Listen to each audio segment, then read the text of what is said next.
Back to godhead magazine वितरित कर रहे थे, लिख रहे थे, छाप रहे थे, उसका वितरण कर रहे थे। तो जब वो एक लाइब्रेरी में गए तो उनको उस लाइब्रेरियन व्यक्ति ने कहा कि स्वामी जी आप ये जो 4 पन्ने हैं आपके मैगजीन के, लोग तो एक बार पढ़ेंगे और उसको फेंक देंगे। अच्छा है आप कुछ बुक लिखो। बुक होता है, पुस्तक होती है तो लोग उसको रखते हैं और बारंबार पढ़ते हैं। तो प्रभुपाद ने ग्रंथों की शुरुआत की और विशेष रूप से श्रील प्रभुपाद जी ने श्रीमद् भागवतम को लिया, क्योंकि श्रीमद् भागवतम अनर्थोपशमम साक्षात भक्ति योग अधोक्षजे। जो कलियुगा के जीव हैं उनके जितने भी दुर्गुण अनर्थाज हैं उनको उखाड़ के फेंकने का सामर्थ्य रखता है और कलियुगा के अधम पतित जीवों के हृदय में भगवत भक्ति को स्थापित करता है। ये श्रीमद् भागवतम की विशेषता है। इसलिए प्रभुपाद जी ने श्रीमद् भागवतम का अनुवाद करना शुरू किया और स्वयं अनुवाद करते थे, टाइपराइटर से टाइप करते रहते थे और छपाई की तैयारी कर रहे थे। तो यहाँ वर्णन आया है, आगे मैं पढ़ता हूँ। भक्ति वेदांत स्वामी ने अपना सारा विश्वास श्रीमद् भागवतम में केंद्रित कर दिया और प्रचार के अन्य प्रकार के सभी कार्यों को लगभग छोड़ दिया और उनके आध्यात्मिक गुरु और भगवान चैतन्य का यही उपदेश था, यही दृष्टांत था। तो श्रील प्रभुपाद जी के बारे में सत्स्वरूप महाराज लिखते हैं यहाँ कि इससे पहले प्रभुपाद ने बहुत प्रयास किया, भारत में अलग अलग प्रकार से प्रचार करने का प्रयास किया। झांसी में इतना संघर्ष किया, वृंदावन में, मुंबई में कई बार गए, कानपुर में कई महीने रहे। तो ऐसे पूरे भारत के कोने कोने में वो प्रयास कर रहे थे अकेले व्यक्ति। और अंततः श्रील प्रभुपाद जी जब भागवतम का अनुवाद उन्होंने शुरू किया तो पूर्ण रूपेण केंद्रित हो गए भागवतम के अनुवाद के लिए। उन्होंने बाकी अन्य प्रचार कार्य आदि छोड़ दिया और मूलतः श्रीमद् भागवतम का अनुवाद करने में लग गए, क्योंकि चैतन्य महाप्रभु का भी यही उपदेश है और उनके गुरु भी यही चाहते थे। और वास्तव में श्रीमद् भागवतम ही जीवों का एकमेव कल्याण करने वाला है। इसलिए सनातन गोस्वामी कहते हैं मदैक बंधु मत संगी, कि मेरा एकमात्र बंधु है ये श्रीमद् भागवतम, मेरा कोई एक मित्र है ये श्रीमद् भागवतम है। मन निस्तार कहा, मेरा कोई उद्धार करने वाला कोई है तो वो श्रीमद् भागवतम है। और वास्तव में श्रीमद् भागवतम का जो आश्रय ग्रहण करता है निश्चित रूप से उसका आध्यात्मिक कल्याण होता है, ये देखा गया है। इसलिए श्रील प्रभुपाद ने अभी देखा कि सब प्रकार मैंने प्रयास किया प्रचार का, लेकिन वो सफल नहीं रहा।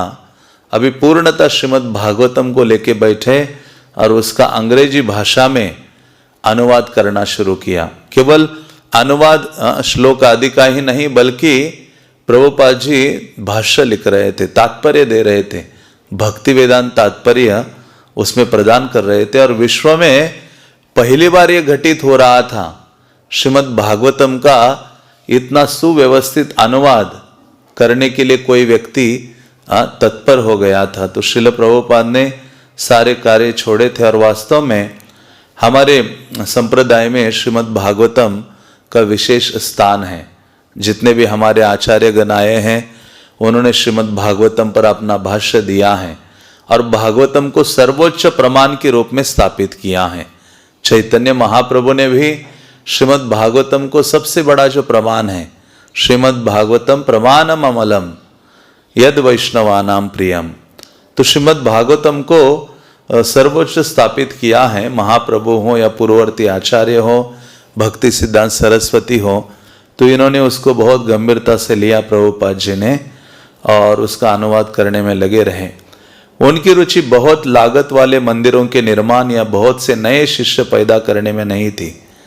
श्रील भक्ति सिद्धांत सरस्वती ने प्रचार पर बल दिया था।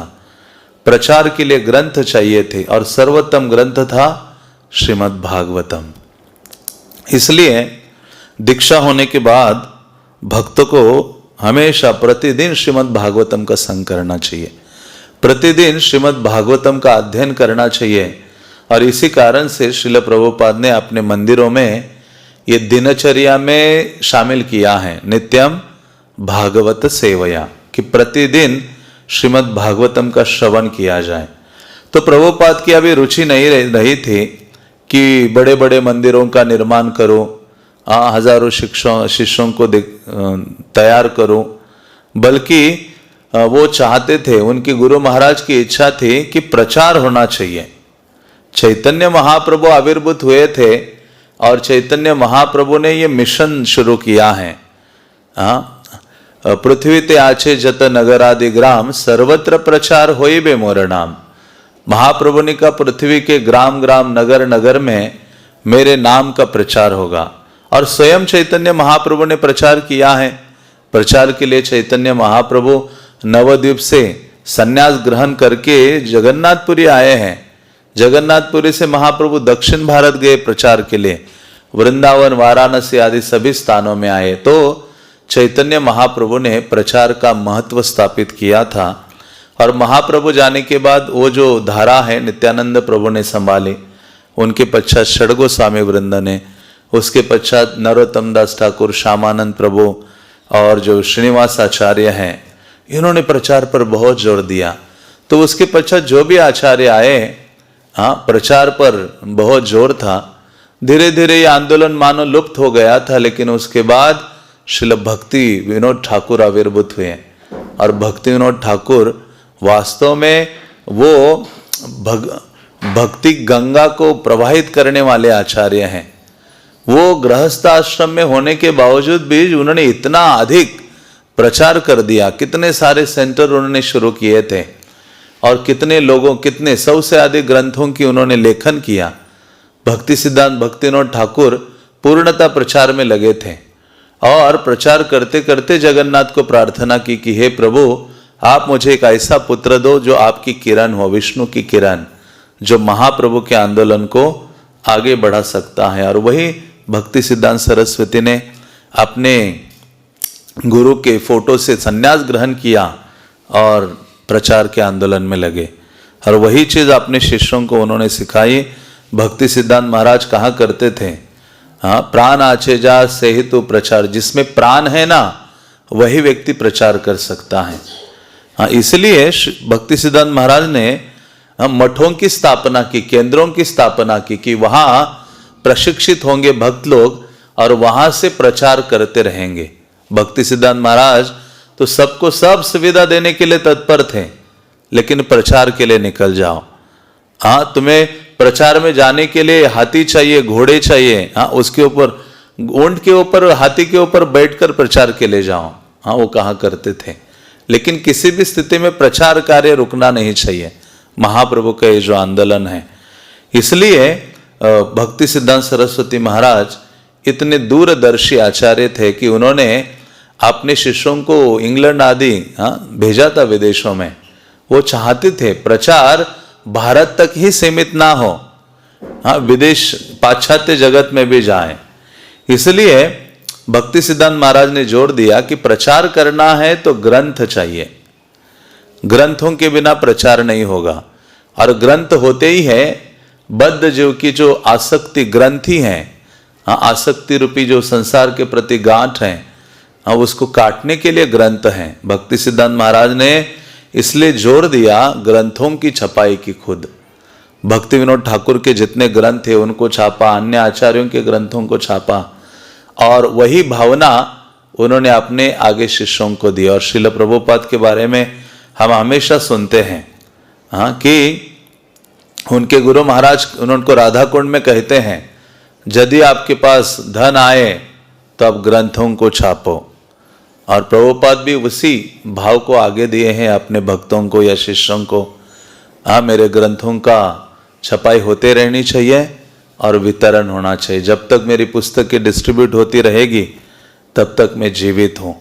तो इस प्रकार से ग्रंथों पर जोर दिया। और प्रचार के लिए जो सर्वोत्तम ग्रंथ चाहिए, वो श्रीमद् भागवतम है, उससे बढ़कर कोई ग्रंथ नहीं हो सकता। इसलिए प्रभुपाद जी ने भागवतम को स्वीकारा या चूज किया और उसका अनुवाद करने में लगे। सामान्य जनता के ज्ञान के लिए भागवत की रचना करना और छापना भगवान की सच्ची सेवा थी, इसलिए ये साधारण कार्य नहीं था। हाँ, प्रभुपाद जी ने जो कार्य किया है वो आज तक किसी ने ना किया, ना कोई और करेगा। हाँ, उन्होंने केवल शिष्य ही नहीं बनाए, बल्कि हर वो वस्तु प्रस्तुत की, हर वो व्यवस्था दी जिसके द्वारा जीव सरलता से भगवत धाम जा सकता है। कोई ऐसे आचार्य गुरु हो सकते हैं, वो प्रवचन देंगे, फॉलोवर्स आएंगे, लेकिन प्रभुपाद ने प्रवचन भी दिए, स्थान भी दिया, ग्रंथ भी दिए, सेवा भी दी, हाँ, विग्रह भी दिए, मंदिर दिए, नाम दिया, क्या नहीं दिया है। मतलब प्रभुपाद ही एकमेव आचार्य हुए हैं ऐसे जिन्होंने जीव को भगवत धाम जाने के लिए जो भी चीज आवश्यक है वो प्रदान की है और पूर्ण रूपेण वो कार्य किया है जो आज तक किसी ने नहीं किया है। इसलिए भक्तगण कहते न भूतो न भविष्यति। ये ऐसा आचार्य साधारण नहीं है प्रभुपाद जी, ना पहले कोई ऐसा आचार्य हुआ है जिन्होंने इतना अतुलनीय कार्य किया है, ना आगे चलकर कोई ऐसा आचार्य होगा। इसलिए प्रभुपाद का स्थान विशेष है और इसी कारण से हमें प्रभुपाद के बारे में जानने के लिए हमेशा तत्पर होना चाहिए। ये उनके भक्तों की कितनी बड़ी देन है जिन्होंने प्रभुपाद के बारे में इतने सारे ग्रंथों का लेखन किया है। तो इसीलिए कपिल देव कहते हैं माता देवहूति को कि जो सांसारिक आसक्ति है वो बंधन का कारण है, लेकिन महद भक्तों के प्रति जो आसक्ति हम रखते हैं वो इस संसार से मुक्त होने का कारण है। महत सेवाम द्वारम आहुर विमुक्त है। हाँ, तो ऐसे महत व्यक्ति के प्रति हमारा आसक्ति हो, ऐसे महत व्यक्ति के प्रति हमारी प्रेम की भावना हो तो सरलता से हृदय शुद्ध होगा और कृष्ण के प्रति हमारी जो प्रेममय भावना है वो जागृत हो सकती है। इसलिए यहाँ कहते हैं कि भागवत की रचना करना, अनुवाद करना और उसकी छपाई करना ये सबसे बड़ी भगवान की और सच्ची सेवा है। श्रील भक्ति सिद्धांत सरस्वती का मत था, मंदिरों के निर्माण की तुलना में उन्हें पुस्तकें प्रकाशित करना अधिक पसंद था और उन्होंने अपने शिष्यों को विशेष रूप से कहा था कि वे पुस्तकें लिखें। भक्ति सिद्धांत महाराज एंकरेज करते थे। प्रभुपाद जी तो जो भी लिखते थे उन्होंने अपने शिष्यों का आदेश दिया था, जो भी ये लिखेंगे उसको जो पत्रिका है उसमें छापो। तो वो भक्तों को एंकरेज करते थे कि आप पुस्तकें लिखो, क्योंकि संसार में कितना सारा कूड़ा कचरा लोगों ने प्रस्तुत किया है। हाँ, क्योंकि संसार में बंधन का कारण शब्द है और शब्द से ही संसार से जीव मुक्त हो सकता है। इसलिए कहा गया है अनावृत्ति शब्दात। ये जो शब्द है हम जो उच्चारण कर रहे हैं शास्त्रीय शब्द, जो ग्रंथों जो भगवान के संबंधित जो शब्द हैं, भगवान नाम आदि हैं, उसका बारंबार उच्चारण करने से अनावृत्ति शब्द आता।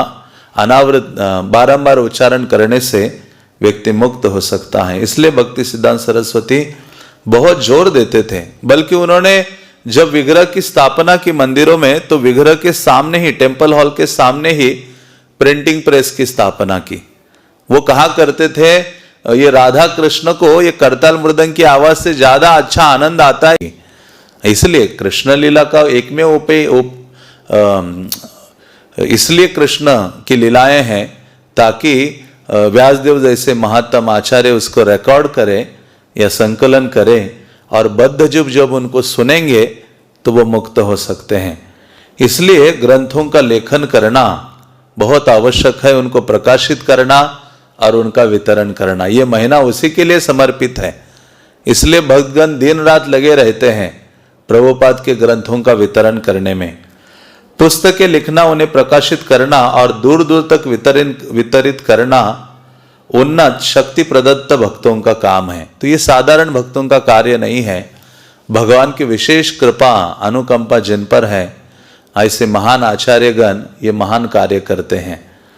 हर जगह दिव्य साहित्य वितरण के कार्यक्रम से अमेरिका और यूरोप के लोगों पर गहरा अनुकूल प्रभाव पैदा किया जा सकता था। और यदि अमेरिका और यूरोप के लोग कृष्ण भावनामृत की ओर उन्मुख हो गए तो शेष संसार के लोग उनका अनुकरण करेंगे। तो श्रील प्रभुपाद जी जान गए थे, हाँ, क्योंकि दिल्ली आदि में प्रभुपाद जी कई घरों में गए, हाँ, कहा कि आपके पास 4-4 संतानें हैं, एक लड़का मुझे दीजिए, उसको गीता भागवत की शिक्षा में प्रदान करूंगा और वो आगे प्रचार कर सकता है। लेकिन किसी ने प्रभुपाद की बात को स्वीकारा नहीं। लेकिन अंततः प्रभुपाद, हम सुनते हैं, उन्होंने विदेश जाने की तैयारी की और प्रभुपाद समझ गए कि पूरे भारतीय जो लोग हैं अपनी आध्यात्मिक धरोहर को खो रहे हैं और पाश्चात्य निवासियों का अनुकरण करने में लगे हैं। प्रभुपाद ने कहा, सोचा कि अच्छा होगा मैं अमेरिका यूरोप आदि जाऊं और वो लोग कृष्ण भावना को स्वीकार करेंगे और उनको देखेंगे ये लोग, तो भारतीय भी उसको स्वीकार करेंगे। इसलिए प्रभुपाद ने सोचा कि यूरोपीय और अमेरिकन जो लोग हैं वो केवल आपकी बातों पर नहीं, हाँ, आपके पास ग्रंथ होने चाहिए। जब उनके सामने ग्रंथ प्रस्तुत करोगे, उनको प्रदान करोगे और वो उनको पढ़ेंगे, अध्ययन करेंगे, तो हमारा ये जो आंदोलन है, हाँ, उसके प्रति वो सजग हो जाएंगे या जानेंगे अपने जीवन का जो परम लक्ष्य है और वो निश्चित रूप से महाप्रभु के आंदोलन को आलिंगन कर सकते हैं। भक्तिवेदांत स्वामी छिपीवाड़ा में अपने कमरे में बैठे अकेले कार्य में लगे रहे। वे इस विचार में खोए रहते कि कृष्ण के संदेश को उन्हें इतने बड़े पैमाने पर फैलाना था जितने के लिए पहले कभी प्रयास नहीं किया गया था। तो प्रभुपाद की एक विशेषता थी, वो कभी छोटा नहीं सोचते थे, बल्कि उनके पास उस समय कोई सेवक नहीं था, कोई अवसर भी नहीं था और कोई उनके पास धन आदि सबका अभाव ही था, लेकिन कभी उन्होंने छोटा नहीं सोचा कृष्ण की सेवा के लिए। हाँ, उन्होंने बहुत हमेशा कृष्ण की सेवा के लिए बड़ा सोचते थे और वही चीज उन्होंने प्रभुपाद ने अपने शिष्यों में डाल दी। थिंक बिग, कृष्ण की सेवा के लिए सदैव बड़ा सोचो। हाँ, जब आप, क्योंकि सेवा की शुरुआत ही सोचने से होती है।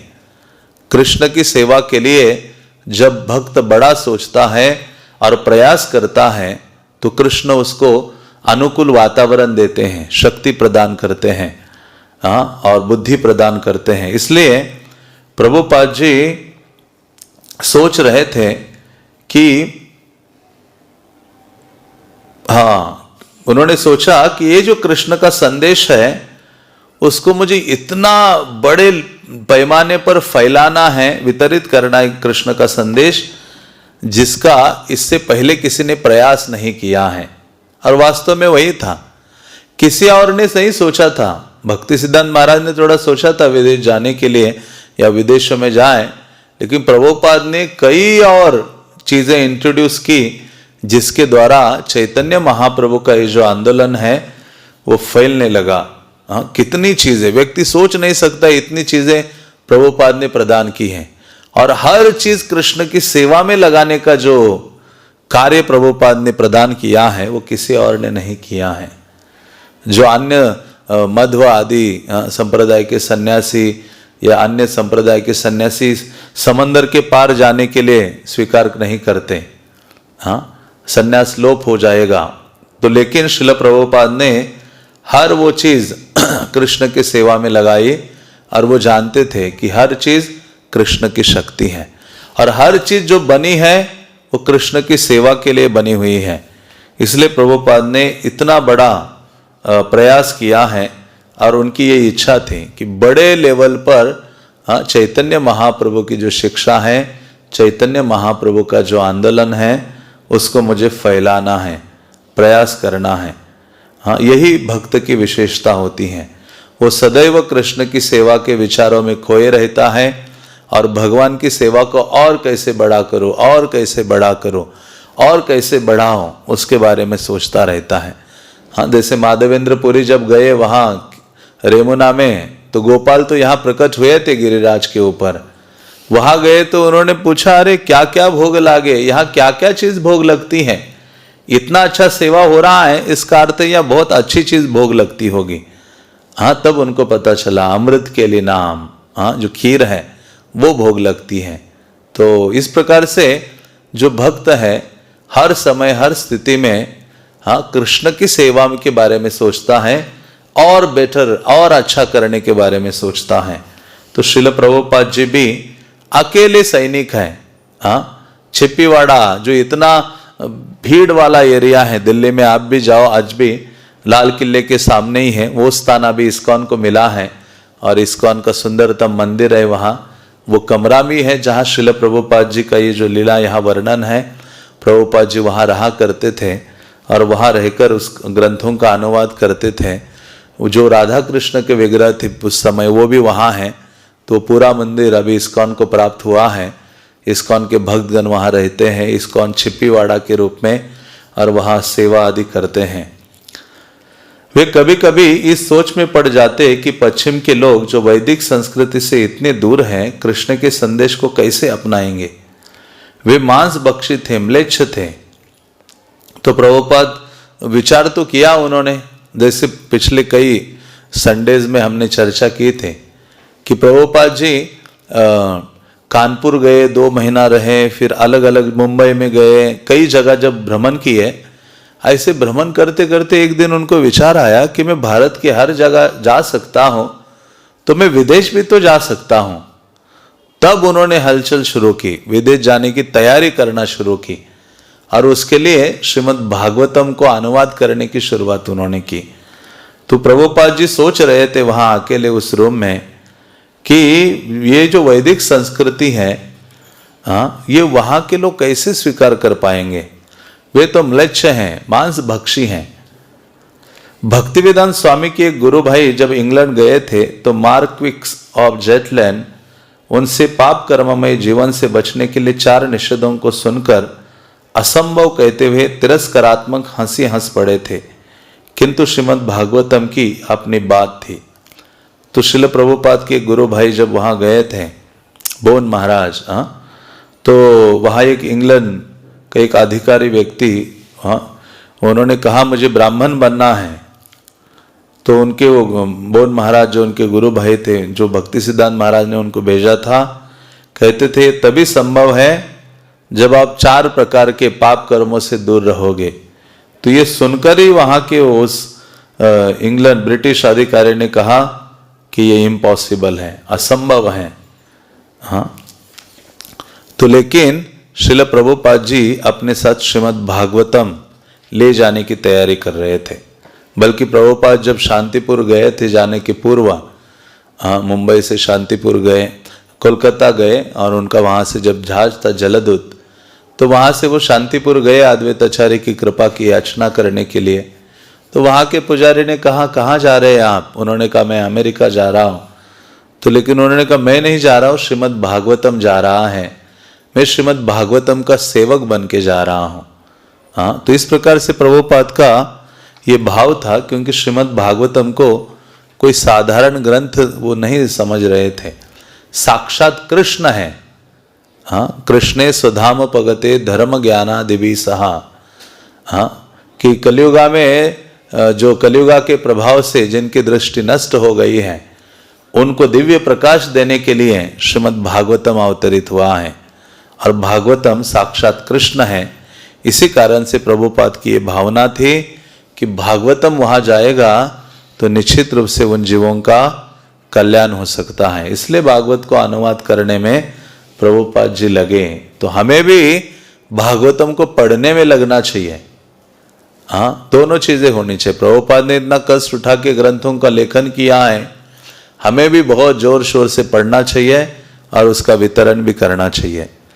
परम भगवान श्री कृष्ण जो सबके हृदय में वास करने वाले परमात्मा और सच्चे भक्तों के कल्याणकर्ता भी हैं, अपने उन भक्तों के मन से भौतिक भोग विलास की वासना दूर कर देते हैं, जिन्होंने उनके संदेशों को सुनने की इच्छा विकसित कर ली है, जो समुचित रूप से कहने और सुनने में स्वयं नैतिकता से भरे हैं। तो इसलिए यहाँ श्रीमद् भागवतम के श्लोक का अनुवाद दिया है, जिसमें कहा गया है कि कितनी ही भौतिक भोग आदि की इच्छा क्यों ना हो, अनर्थों से हमारा हृदय आदि क्यों ना भरा हो मन, लेकिन यदि व्यक्ति श्रीमद् भागवतम को सुनना शुरू करता है, सुनता रहता है, सुनता है, तो भागवतम के प्रभाव से क्या होता है, नष्ट प्रायेषु अभद्रेषु नित्यम भागवत सेवया। जितने भी अभद्र है हृदय में, अभद्र क्या है, इस संसार को भोगने की भावना जीव के हृदय में सबसे बड़ी ये बाधा है। वो सब समय इन्हीं विचारों में मग्न रहता है, कैसे मैं इस संसार का भोग करूं, कैसे उपभोग करूं। इसलिए तो लोग सब जगह भ्रमण कर रहे हैं, सब जगह यहाँ से वहाँ की वस्तु यहाँ खाने के लिए मंगा रहे हैं। मतलब अल्टीमेटली सुबह से उठकर शाम तक केवल भोग करना है अपने इंद्रियों के द्वारा। 5 जो इंद्रियां हैं उनके द्वारा केवल भोग करने की इच्छा से वो प्रेरित है। मनश्ष्टानि इंद्रियानि प्रकृति स्थानि कर्षति, और संघर्ष करता है, क्योंकि इंद्रियों को तो तृप्त नहीं किया जा सकता। वो तो वैसे ही है जैसे आग में घी डालते रहो, इंद्रियों को जितना भोगने का प्रयास करो उतना ही उनकी भोगने की भावना बढ़ती है। इसलिए उसके लिए जो सर्वोच्च चीज है भगवत भक्ति, वो प्रदान करनी होगी। जैसा ही जीव कृष्ण के बारे में सुनने में निमग्न हो जाता है, उसको इस संसार के प्रति आकर्षण नहीं रहता। उसकी सारी इंद्रियां शुद्ध होने लगती हैं। ऋषिकेश ऋषिकेन सेवनम भक्ति रुच्यते, कि इस प्रकार से इंद्रियों को कृष्ण की सेवा में लगाता है। और इसलिए प्रभुपाद बहुत दृढ़ थे और जानते थे भागवतम ही एकमात्र औषधि है, भागवतम ही उपाय है इन जीवों के कल्याण के लिए। इसलिए अकेले व्यक्ति ने इतना बड़ा रिस्क उठा लिया, इतने बड़े ग्रंथ को भागवतम को प्रकाशित करने के लिए। और प्रभुपाद सोचते थे 60 किताबें होंगी उसकी, छोटी छोटी, आपने देखा होगा। तो प्रभुपाद ने पहले से ही सोचा था कि कितनी बुक्स होंगी, फर्स्ट कैंटो की कितनी होगी, सेकंड आदि की, ऐसे 12 स्कंद तक प्रभुपाद सोच रहे थे 60 पुस्तकें होगी और ये भागवतम जीवों का कल्याण करने वाला है, और अंग्रेजी भाषा में प्रस्तुत करने के लिए तैयार थे। यद्यपि भक्तिवेदांत स्वामी की ख्याति अंग्रेजी में प्रचार करने वाले के रूप में थी, किंतु वे जानते थे कि उस विदेशी भाषा में उनकी प्रस्तुति में दोष हमेशा रहते थे और उन्हें दूर करने वाला कोई संशोधक संपादक नहीं था।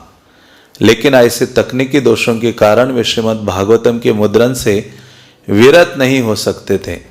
भागवत के आरंभ के अध्यायों में उन्होंने ये बात कही भी दी थी। बल्कि प्रभुपाद, मतलब जनरली प्रभुपाद मुंबई जहां तहां गए, दिल्ली आदि सब जगह अंग्रेजी में प्रवचन दिया करते थे। क्योंकि उनके गुरु महाराज का आदेश था, और लोग थोड़े बहुत जानने लगे थे कि ये स्वामी जी अंग्रेजी में प्रचार करते हैं।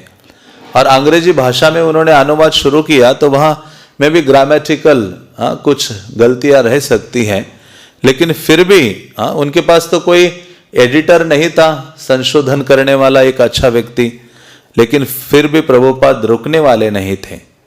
भागवतम को प्रस्तुत करना है। और उसके शुरुआत में ही उन्होंने ये बात लिखी थी। क्या लिखा था, यहां दिया गया है, जो साहित्य असीम अनंत भगवान के नाम, यश, रूपों और लीलाओं के दिव्य वैभवों के वर्णनों से भरा है, वह दिव्य शब्दावली की एक अलग ही सृष्टि है, जिसका उद्देश्य संसार की दिग्भ्रमित सभ्यता के कलुषपूर्ण जीवन में क्रांति घटित करना है। ऐसे दिव्य साहित्य को, चाहे उसकी रचना अव्यवस्थित रूप में हुई हो, पवित्र आत्मा वाले मनुष्य जो संपूर्ण रूप से सत्यनिष्ठ है, सुनते हैं, पढ़ते हैं और स्वीकार करते हैं। तो यह है भगवान से संबंधित जो भी शब्दावली है वो साधारण नहीं है। चाहे उसमें कुछ गलतियां भी हों, लेकिन वो इस संसार के दिग्भ्रमित जो समाज है उसको शुद्ध करने वाले हैं। जो भी व्यक्ति उसको सुनता है, पढ़ता है, वो शुद्ध हो जाता है। अपने तात्पर्य में भक्तिवेदांत स्वामी ने लिखा, हम जानते हैं कि संसार के वातावरण को पुनः आध्यात्मिकता से भरने के नाम पर जन सामान्य में भगवान की चेतना को पुनर्जागृत करने वाले दिव्य संदेश के वाहक इस महान साहित्य को प्रस्तुत करने का हमारा सच्चा प्रयत्न बहुत सी कठिनाइयों से भरा है। विषय वस्तु को समुचित भाषा में, विशेषकर एक विदेशी भाषा में प्रस्तुत करने में हम अवश्य असमर्थ सिद्ध होंगे और विषय वस्तु को सही रूप से प्रस्तुत करने का हम चाहे कितना भी प्रयत्न करें, हमसे बहुत सी साहित्यिक भूलें होंगी, लेकिन हमें विश्वास है कि इस संबंध में हमारी सारी भूलों के बावजूद विषय वस्तु की गंभीरता पर लोगों का ध्यान जाएगा और समाज के नेता उसे स्वीकार करेंगे, क्योंकि वह सर्वशक्तिमान भगवान के यश गान का सच्चा प्रयत्न है जिसकी इस समय इतनी घोर आवश्यकता है। हाँ, तो प्रभुपाद चाहते थे, प्रभुपाद स्वीकार करते हैं कि एक विदेशी भाषा में मैं प्रस्तुत कर रहा हूँ श्रीमद् भागवतम, वो बहुत कठिनाइयों से भरा हुआ कार्य है, लेकिन फिर भी मैं प्रयत्न कर रहा हूँ और जो लोग हैं उसको समझ जाएंगे, स्वीकार करेंगे। हाँ, उसकी जो मूल विषय वस्तु है भगवान का गुणगान, उसको समझ जाएंगे और इस अनमोल जो ग्रंथ है उसको स्वीकार करेंगे। प्रभुपाद कहते क्यों? क्योंकि अभी जो समाज है उसमें भगवान के नाम रूप गुण लीला का श्रवण कीर्तन बहुत आवश्यक है। इस संसार में सब प्रकार की पुस्तकें, ग्रंथ आदि हैं, लेकिन भगवान का जो शुद्ध नाम रूप गुण लीला का वर्णन करने वाले जो ग्रंथ है, पुस्तकें हैं, उनका अभाव है। जब घर में आग लगी हो तो घर के निवासी पड़ोसियों से सहायता मांगने जाते हैं, चाहे वे पड़ोसी बिल्कुल विदेशी भी हो, तो भी बिना समुचित भाषा के आग का शिकार बने घर वाले अपनी आवश्यकता पड़ोसियों को बताते हैं और अपूर्ण रूप से भी कही गई उनकी बात को पड़ोसी समझ जाते हैं। संसार की वर्तमान स्थिति के पूर्णतया दूषित वातावरण में श्रीमद् भागवत के दिव्य संदेश के प्रसारण के लिए ऐसी ही सहयोग भावना अपेक्षित है। कुछ भी हो, श्रीमद् भागवत आध्यात्मिक मूल्यों का प्राविधिक विज्ञान है और इसलिए हमारा संबंध विशेष रूप से उसकी प्रविधि से है, न कि भाषा से। यदि इस महान साहित्य की प्रविधि को संसार के लोग समझ ले तो हमें सफलता मिल जाएगी। तो प्रभुपाद चाहते थे जो भागवतम की विषय वस्तु है उससे लोग अवगत हो जाएंगे, तो प्रभुपाद कहते मेरे कार्य में मैं सफल हो जाऊंगा। सचमुच कलयुग आपात स्थिति थी, घर में आग लगी थी। जो सच्चे लोग थे और समय की आवश्यकता को समझते थे उनके लिए श्रीमद् भागवत स्वागत योग्य ग्रंथ था, यद्यपि उसका अंग्रेजी रूपांतरण भाषागत अनेक त्रुटियों से भरा था। तो प्रभुपाद जानते थे कि कई त्रुटियां हैं इसमें भाषा की, लेकिन समय की आवश्यकता है श्रीमद् भागवतम को प्रस्तुत करना। भक्ति वेदांत स्वामी श्रीमद् भागवत को जैसा का वैसा प्रस्तुत कर रहे थे। श्रील व्यासदेव के प्रति उनके मन में अत्यधिक सम्मान था और यही उनका आधारभूत गुण था। तो प्रभुपाद का यही योग्यता था। प्रभुपाद कहते थे कि मेरी एकमात्र योग्यता है कि मैंने जो संदेश प्रदान किया है, जैसे मैंने अपने आध्यात्मिक गुरु परंपरा से प्राप्त किया है, उसको यथावत मैंने सामने रखा है। उससे कुछ मैंने निकाला नहीं, ना कुछ मिलावट की है।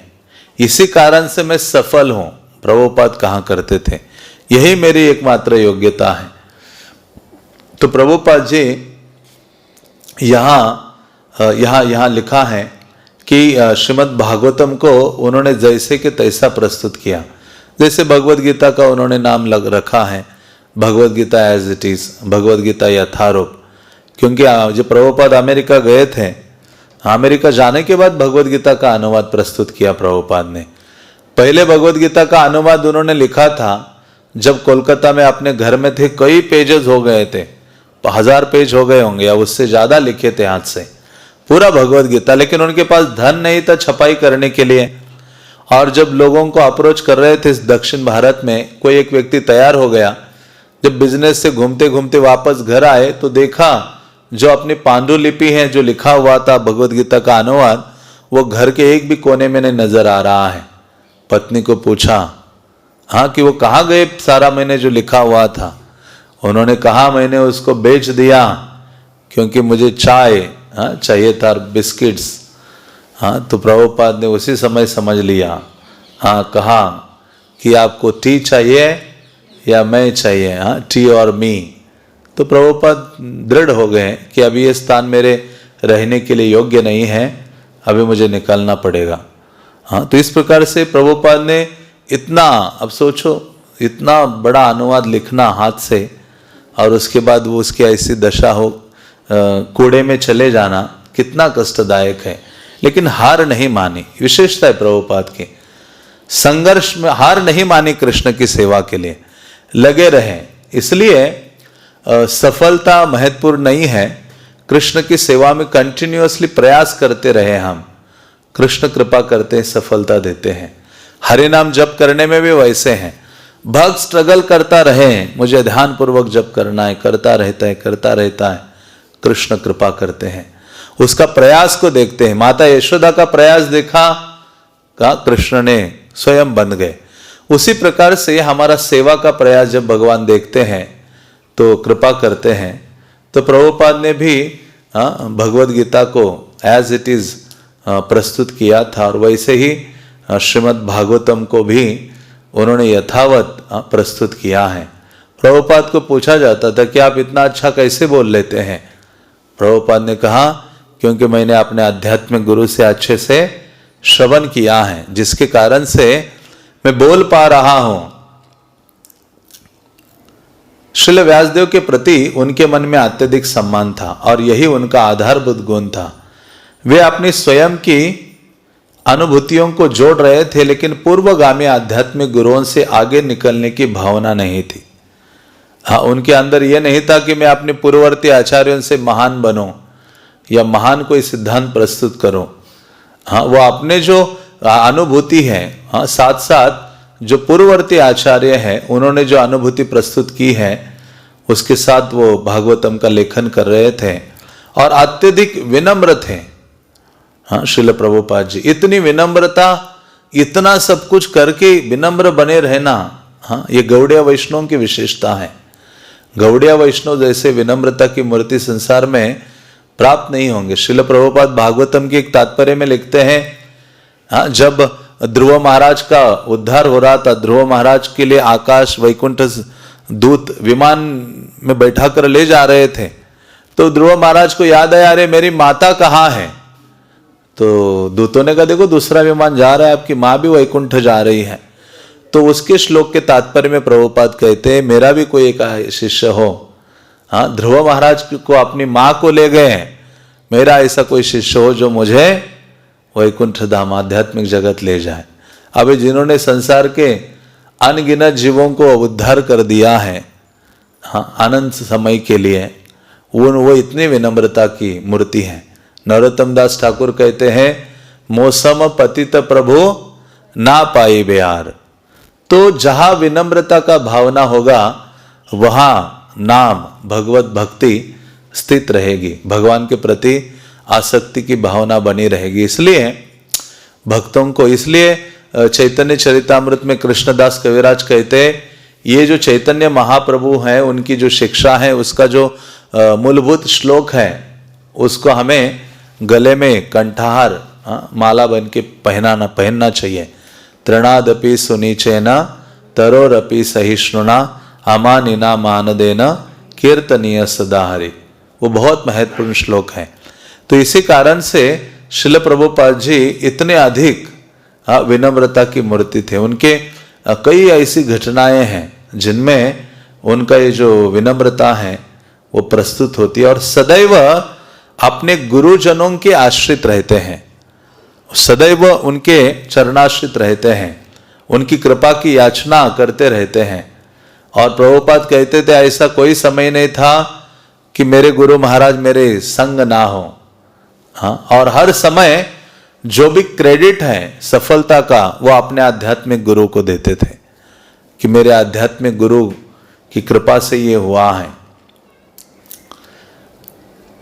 नितांत परंपरा के अनुसार विषय वस्तु को प्रस्तुत करने की जो सर्व महत्वपूर्ण बात थी उसमें भक्तिवेदांत स्वामी को कोई भी कठिनाई त्रुटिपूर्ण अपूर्ण भाषिक प्रविधियों के कारण नहीं हुई। वे जानते थे कि परंपरा के बिना भागवत के तात्पर्यों का कोई मूल्य नहीं होगा। डेस्क के सामने बैठे हुए दिन रात टाइप करने में लगे रहते और छत से लटकते तार में बंधे छोटे लैम्प को जरूरत के अनुसार घुमा फिरा लेते। अब सोचिए यहाँ हम बैठे हजारों लाइटें जल रही है, यहाँ कितने बल लगे हैं, श्रवण के लिए इतनी सुविधा दी है, बिना किसी रुकावट के, बिना किसी कष्ट के शांति से श्रवण कर सकते हैं। और यहाँ भागवतम लिखा गया है, वो छिपीवाड़ा में आप जाके देखोगे आसपास पूरा मानो इतना शोरगुल है, और वहाँ एक ऐसा कमरा जिसमें कुछ फर्श नहीं है ठीक से, और वहाँ भी प्रभुपाद जी बैठे, अपना जो बक्सा है उसी को ही डेस्क बना लिया है, उसी के ऊपर टाइपराइटर रख के टाइप कर रहे हैं, और ये छत से एक ऐसा छोटा सा तार वाला एक बल्ब नीचे आ रहा है, उसी के प्रकाश में भागवत का लेखन अनुवाद कर रहे हैं। तो ऐसे आचार्य हैं जिन्होंने जीवों के कल्याण के लिए स्वयं को इतना तपाया है। वे एक पतली चटाई पर बैठते थे और उनकी पीठ पिरामिड की ओर होती थी, जो वो साज सज्जाहीन कमरे में सीधा खड़ा था। पन्ने पर पन्ने इकट्ठे होते जाते थे और पत्थरों से दबाकर वे उन्हें अपनी जगह पर रखते थे। हाँ, जो टाइप हो गया पेज निकालते थे, उसके ऊपर एक छोटा सा पत्थर रखते थे कि इधर उधर चले ना जाए। भोजन और निद्रा यद्यपि दोनों आवश्यक थे, उनके लिए आकस्मिक थी। आकस्मिक मान लो कभी कभी, हाँ, जब उनका बैक टू गॉडेड मैगजीन छापने के लिए जाते थे, तब भी वो सुबह निकलते थे, वो मुद्रक जो था वो कहते, स्वामी जी कुछ खाया है कि नहीं आपने? कहते नहीं। तो कहते वो मुद्रक जो प्रिंटिंग प्रेस का ओनर है वो उनके लिए कुछ मंगाता, तब खिलाता। 12 बजे होते उस समय, सुबह से ना कोई ब्रेकफास्ट ना कुछ। हाँ, तो ऐसी स्थिति में प्रभुपाद ने यह आंदोलन को खड़ा किया है।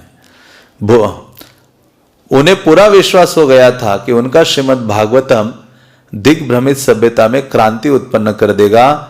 इस प्रकार वे अत्यंत सावधानी और ध्यान से हर शब्द का अनुवाद करते और तात्पर्य लिखते, किंतु कार्य जितनी शीघ्रता से हो सके पूरा होना था। तो श्रील प्रभुपाद पूर्ण रूप से लगे थे, एक एक शब्द का अनुवाद बहुत सावधानी से कर रहे थे।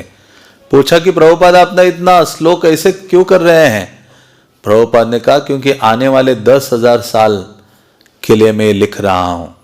हाँ, 10,000 साल तक ये रहेगा और लोग इसका श्रवण करेंगे। तो इस प्रकार से श्रील प्रभुपाद की ये सर्वोच्च देन है श्रीमद् भागवतम। और आपको पता होगा कि प्रभुपाद ने अपने जीवन का जो समय है, सबसे ज्यादा समय किसके साथ लगाया है या बिताया है? वो श्रीमद् भागवतम के साथ। इवन आंदोलन शुरू होने के बाद भी श्रीमद् भागवतम के साथ प्रभुपाद ने अपना जो समय है वो बिताया है। तो इस प्रकार से प्रभुपाद लीलामृत की हमने चर्चा की, और अगले रविवार को भी आप श्रवण करेंगे प्रभुपाद का लीलामृत। हरे कृष्णा कृष्णा कृष्णा हरे हरे, हरे राम राम राम हरे हरे। श्रील प्रभुपाद लीलामृत की, पतित पावन श्रील प्रभुपाद की। निताई गौर प्रेमानंदे।